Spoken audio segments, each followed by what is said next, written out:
Europe Soir, le 18-20, Julien Bugier. Et notre invitée ce soir à 18h17, elle est politologue au CNRS, grande spécialiste des pays de l'Est, notamment de la Biélorussie ou encore de la Russie, professeure à Sciences Po. Bonsoir Marie Mandras. Bonsoir. Merci d'être avec nous en direct dans Europe Soir pour nous éclairer, c'est vrai, on en a besoin, sur les conséquences de cette stupéfiante histoire d'avion détourné par la Biélorussie. D'abord, question simple, peut-on imaginer que le président Loukachenko, qui est aujourd'hui considéré comme un dictateur, ait organisé une telle opération sans l'aval de la Russie? Pas une seconde.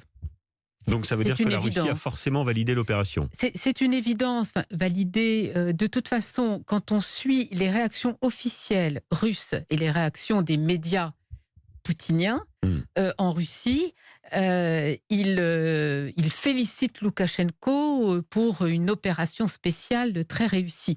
Donc il y a cette capacité à jouer de la dérision. Oui.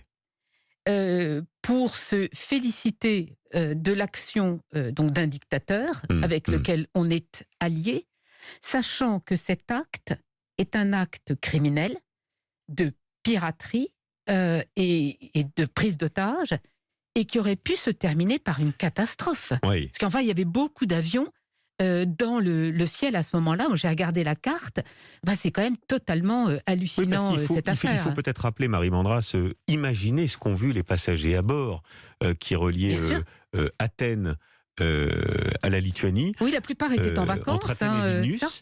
Et ils ont vu tout d'un coup arriver un avion de chasse à côté d'eux qui a donné l'injonction aux pilotes de l'appareil Ryanair de se poser immédiatement à Minsk avec à bord donc cet opposant qui est donc journaliste, qui était rédacteur en chef d'un influent média d'opposition qui s'appelle Nexta.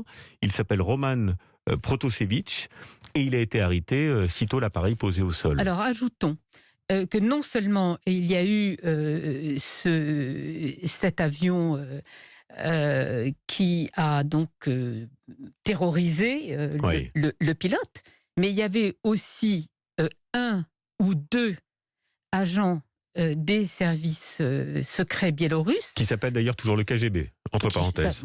Enfin, et qui a donc fait pression directement sur l'équipage.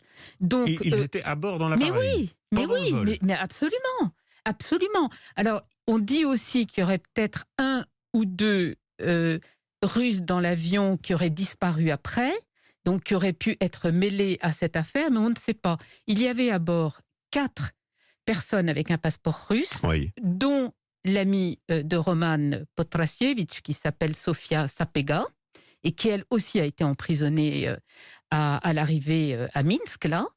Et il y en avait 3 autres dont on n'a plus trace parce qu'ils ne sont pas remontés pour terminer leur vol jusqu'à Vilnius. C'est une opération inédite. On n'avait jamais vu quelque chose comme ça en Occident, enfin en tout cas en Europe, dans l'histoire récente. C'est quelque chose de très grave quand même, ce qui vient de se passer. Des détournements d'avions avec des conséquences dramatiques, malheureusement, il y en a eu par d'autres dictateurs. Kadhafi, par exemple. Donc, soyons clairs. Nous avons aujourd'hui en Europe, non pas un dictateur, Loukachenko, qui, vous l'avez très bien dit, est un dictateur, n'est plus un président. Il n'a pas été élu par les Biélorusses en août dernier. C'est une opposante qui a été élue. Et l'autre dictateur, c'est Vladimir Poutine. C'est-à-dire que ces 2 hommes affichent leurs crimes en commun.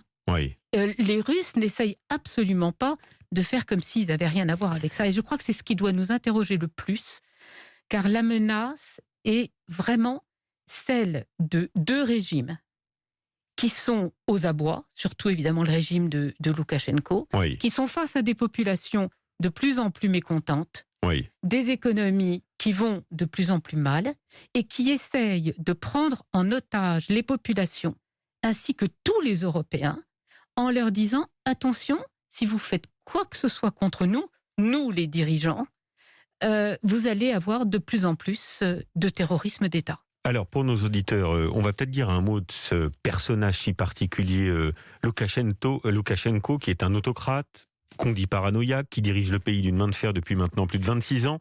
Il est au pouvoir depuis 1994, il a 67 ans. Il est souvent qualifié d'ailleurs de dernier dictateur d'Europe qui a l'épisode du jour nous le montre encore, la fâcheuse tendance à faire disparaître ses opposants, qui a été réélu, dit-il, mais vous infirmez cette information, puisque...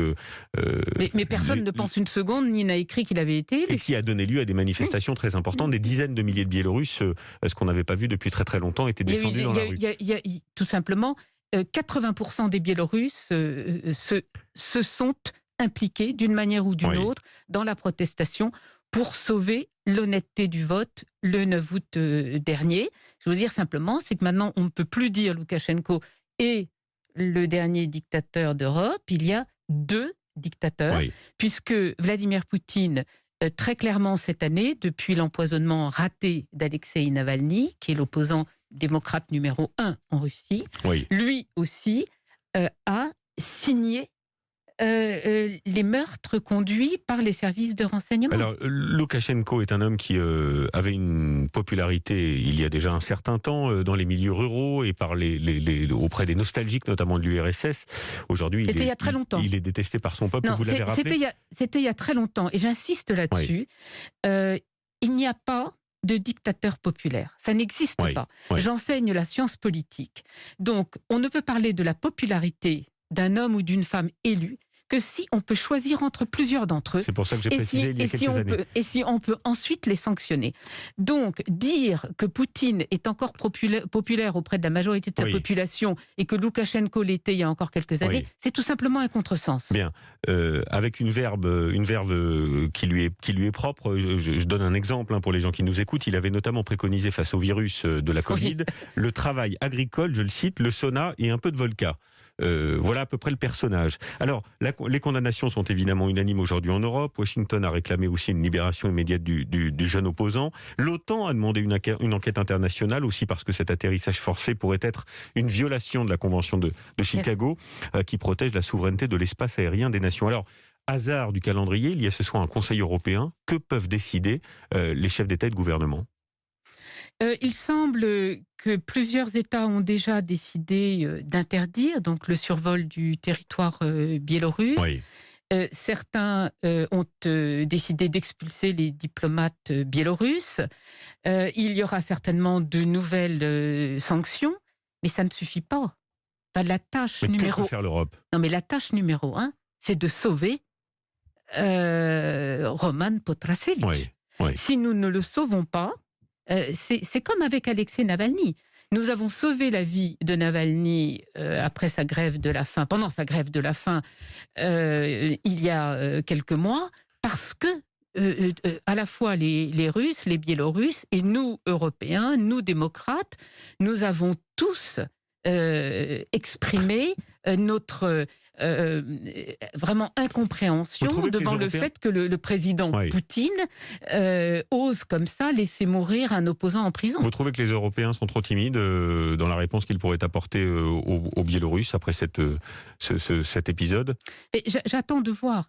Il est difficile pour des États et pour l'Union européenne de faire justice directement ou d'être ensuite accusé d'ingérence. Simplement là, l'erreur manifestement de Loukachenko a été de détourner un avion dans l'espace aérien biélorusse, alors même qu'il allait entrer dans l'espace aérien lituanien. C'était un avion civil, la majorité des passagers étaient des Lituaniens, qu'il a fait prendre des risques. Français à bord. Il a fait prendre des risques absolument inconsidérés et que donc nous devons aussi, d'une manière ou d'une autre, marquer notre totale désapprobation à l'égard de Loukachenko et aussi de ceux qui le soutiennent. Et la première chose à faire, ce serait de bien dire nettement qu'il n'est plus le président de son pays. Je crois que déjà lui retirer absolument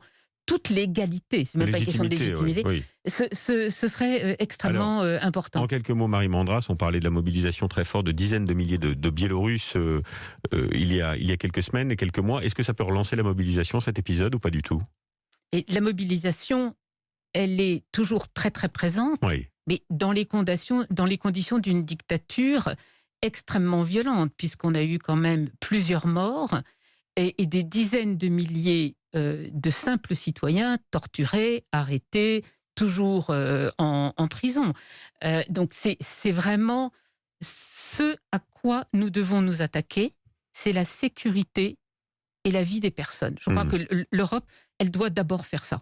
Bien, et on suivra donc les décisions du Conseil européen attendues dans les heures qui viennent. Merci infiniment pour cet éclairage, Marie Mandras. Merci d'avoir été avec nous. Bonsoir.